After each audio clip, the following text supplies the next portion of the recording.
मित्रांनो, आता आपण खोबरेल तेल कसं निघतंय बघूया. तरी बघा पलीकडे मोटर जर ते परत पाहणार आहोत. त्यात खोबरे टाकले जाते. खोबरे आता संपलंय. मला इथं थोड्या याला उशीर झाला, त्याच्यामुळे नंतर ते खोबरे पण आपल्याला पाहायला मिळालं असतंय.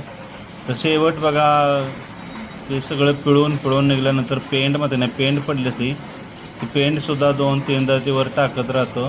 ते खाली पेंड पडते बघा.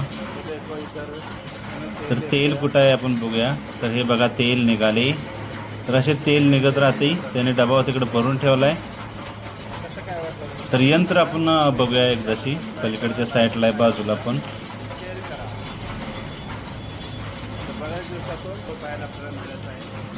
तर बघा पेंड आता वरनं टाकली डबल. म्हणजे ती इथं टाकली तर टाकते. सगळं खोबरं असेल त्यावेळी ती वरती टाकते ती. आणि छोटी पेंड असते ती इथं आपली टाकली त्यानं जवळच्या जवळ, म्हणजे सोय असते बघा तिथंच टाकायची. तर चला आपण मोटर कशी जोडली बघा. गुऱ्हाळाला कशी मोटर जोडली तशी मोटर मोठे मोटर आहे बघा. इथं मोटर इथं मध्ये जोडले बरोबर. इकडं काय पलीकडचं जोडा येतं, तिकडं ते जोडलेलं आहे. तसंच बाजूनं नीट बघा इकडं ती मोठा घाणा जोडलेला आहे. त्याचंही चक्र बघा कसं आहे, एका चाकावरून दुसऱ्या चाकात, आणि इकडं असं तेल निघतंय.